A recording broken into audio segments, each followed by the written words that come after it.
வந்த நாள் முதல் இந்த நாள் வரை இந்த பிக் பாஸ் வீட்டில் ஒரு உழைப்பை போட்டு வாழ்ந்து கொண்டிருக்கின்றார் சபரிநாதன். சபரிநாதன் யார் அப்படின்னா இந்த வீட்டின் செல்லப்பிள்ளை, பிக் பாஸ் வீட்டின் செல்லப்பிள்ளையாக இருக்கிறார். எல்லோருக்குமே சபரியை தான் பிடிக்குது. எல்லாரும் யார் ஜெயிப்பாங்க அப்படின்னா எல்லாருமே முதல் வாரத்துலேருந்து இப்போ வரையும் சபரி சபரி சபரின்னு கூக்கலிடுறாங்க. அதை விட ஒரு விஷயம் நான் உங்களுக்கு சொல்கிறேன் சபரி, அதை சொன்ன உடனே நீங்கள் அழுவீங்க அப்படின்னு பிக் பாஸ் சொல்கிறாரு. சொல்லுங்கண்ணே, இந்த பிக் பாஸின் தம்பி அப்படின்னு ஒன்று அண்ணன் இந்த வார்த்தை போதுண்ணே, இதுக்காகத்தானே நான் இவ்வளவு நாள் அர்ப்பணிச்சு இருந்தேன். அந்த அண்ணங்கிற அந்த வார்த்தையை என்னை பார்த்து சொல்லிட்டீங்களே, இது போதுண்ணே எனக்கு. இதை விட எனக்கு இந்த பிக் பாஸில் வேறு என்னென்ன இருக்க போகுது அப்படின்னு சபரி மகிழ்ச்சியாக அவர் கிளம்பிட்டாரு. சார் அரோராவை கூப்பிடுங்க அப்படின்ன உடனே அந்த பொண்ணு அப்படியே வந்து நிற்கிது.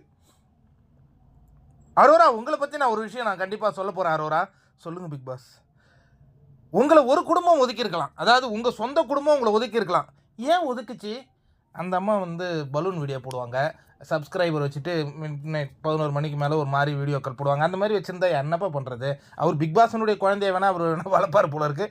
அவங்க அம்மா கோச்சின்னு அனுப்பிச்சிட்டாங்க போல இருக்குது. வந்து ரியாவினுடைய அன்புல இவங்க வாழ்ந்துக்கிட்டு இருந்தாங்க. அது விடுங்க, அதுக்குள்ளெல்லாம் நம்ம போகக்கூடாது. அதுக்கு அடுத்தது சொல்கிறார் பிக் பாஸு, அந்த ஒரு குடும்பம் உங்களை திருத்தி விட்டா என்ன, பல ஆயிரம் குடும்பங்கள் கதவை ஓப்பன் பண்ணிட்டு காத்துக்கிட்டு இருக்காங்க உங்களை அரவணைக்கிறதுக்கு, தெரியுமா அப்படின்னு ஒன்று அந்த பொண்ணு உடஞ்சி அழுவுதுங்க. உண்மையாலேயே பிக் பாஸ், ஆமாம், கதவை திறந்து வச்சிருக்கிறாங்க. எப்போ அரோரா சின்க்ளேர் எங்கள் வீட்டுக்கு வருவாங்க, இந்த மாதிரி ஒரு பொண்ணை நாம் பெக்கணுமே அப்படின்னு எல்லாருடைய கனவுல நீங்கள் போய் இருந்துட்டீங்க தெரியுமா?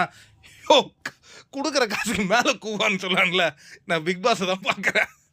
இந்த பொண்ணு எல்லார் வீட்டுக்கு வந்து வாசம் செய்யணும்னு கதவை திறந்துக்கிட்டு காத்துக்கிட்டு இருக்காங்களாம்.